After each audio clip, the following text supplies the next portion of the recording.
যাদের আদর্শ নাই, যাদের কর্মসূচি নাই, তারা শুধু বলছে যে ওই মার্কায় ভোট দিলে স্বর্গে যাবে, জান্নাতে যাবে। এটা যার যার ধর্ম মতে তারা ধর্ম পালন করবে, পরকালের সিদ্ধান্ত একমাত্র আল্লাহ রাব্বুল আলামিন নেবে। কোন মানুষ, কোন পার্টি, কোন আদমিকে এই সিদ্ধান্ত দিতে পারে? সুতরাং এটা সরাসরি তাদের প্রতারণা, জনগণের সাথে প্রতারণা। আমরা জনগণের সামনে প্রতিশ্রুতি দিচ্ছি এবং সেই প্রতিশ্রুতি আমরা বাস্তবায়ন করব, এবং সেই প্রতিশ্রুতি বাস্তবায়ন যোগ্য কিনা সেটা সকল মানুষ বুঝতে পারে। আমরা অত্যন্ত সহজ সরলভাবে জনগণের সামনে সেই সমস্ত পরিকল্পনা উত্থাপন করছি। আমরা যেমন বলছি, সকল উপাসনালয়ের যারা কর্তা তাদেরকে আমরা উৎসব ভাতা সহ তাদেরকে রাষ্ট্রীয় ভাতা দেবো, তাদের মর্যাদা দেওয়া হবে। সমাজের বিভিন্ন কমিটিতে তাদেরকে রাখা হবে, যাতে তাদের পরামর্শ পাওয়া যায়।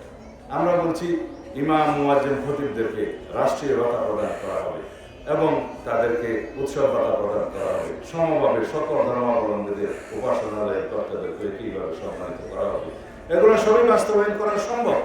কারণ আপনারা জানেন, বিগত সময়ে যে ফ্যাসিবাদী সরকার ক্ষমতায় ছিল, তাদের সময়ে যে পরিমাণ দেশের সম্পদ এবং অর্থ বিদেশে পাচার হয়েছে, তা দিয়ে শুধু আর্থিক খাতে যে তছরূপ হয়েছে, ব্যাংকিং খাতে, তা দিয়ে 24টি পদ্মা সেতু নির্মাণ করা যায়।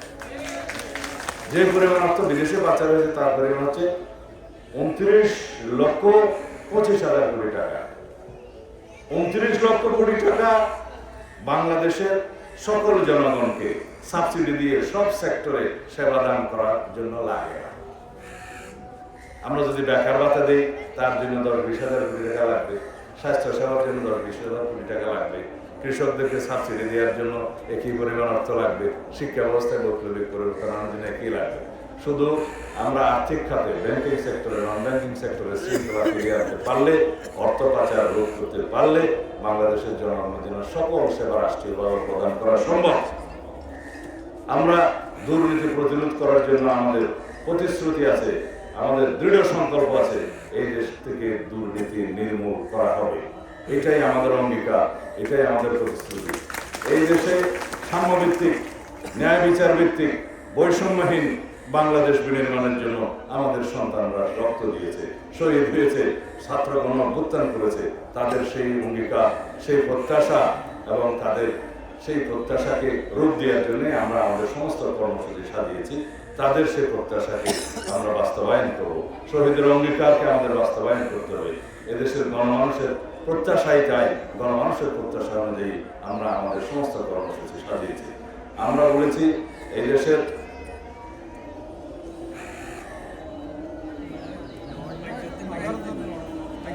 আমি মনে হচ্ছে স্যার 11টার সময় কিভাবে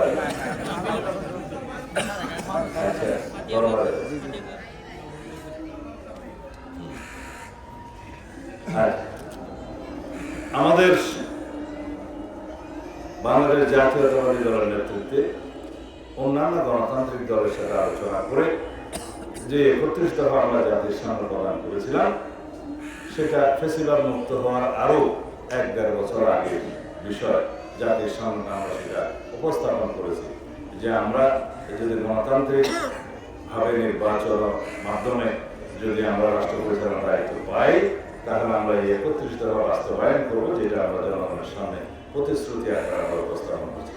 তার 1 নম্বর দফা হচ্ছে বাংলাদেশের রাষ্ট্রীয় কাঠামোর গণতান্ত্রিক সংস্কারের মাধ্যমে, সাংবিধানিক সংস্কারের মাধ্যমে এদেশে একটি শক্তিশালী গণতান্ত্রিক ব্যবস্থা বিনির্মাণ করা হবে এবং সেই গণতান্ত্রিক ব্যবস্থা বিনির্মাণের জন্য আমাদেরকে স্বাধীনভাবে ভোট প্রয়োগ করতে হবে। সেই ভোটাধিকার আমরা আদায় করেছি রক্ত দিয়ে। সেই ভোটাধিকার আপনারা প্রয়োগ করবেন আগামী 12ই ফেব্রুয়ারি সারাদিন। সেই ভোটাধিকার প্রয়োগের মধ্য দিয়ে আপনাদের সেই আকাঙ্ক্ষাটা পূর্ণ হবে। আমরা সেই ভোটাধিকার প্রয়োগের মধ্য দিয়ে এই দেশে বৈষম্যহীন সাম্যভিত্তিক রাষ্ট্র বিনির্মাণ করতে পারবো, শক্তিশালী গণতান্ত্রিক রাষ্ট্র বিনির্মাণ করতে পারবো এবং একটি এমন সরকার প্রতিষ্ঠা করতে পারবো, রাজনৈতিক সরকার, যে সরকারের মালিক হবেন আপনারা সবাই। এদেশের প্রত্যেক নাগরিক আগামীর রাষ্ট্র পরিচালনায় অংশগ্রহণ করবে এই ভোট প্রদানের মধ্য দিয়ে। কারণ আগামীর সরকার হবে একটি শক্তিশালী গণতান্ত্রিক সরকার, সেটার অংশীদার হয়ে দেশের সকল জনগণ। আমরা জনগণের রাজনৈতিক ক্ষমতায় বিশ্বাস করি। আমরা মনে করি রাজনৈতিক ক্ষমতার সকল উৎস জনগণ। সেজন্য এই জনগণকে ভোটাধিকারটা খুব সচেতনভাবে প্রয়োগ করতে হবে।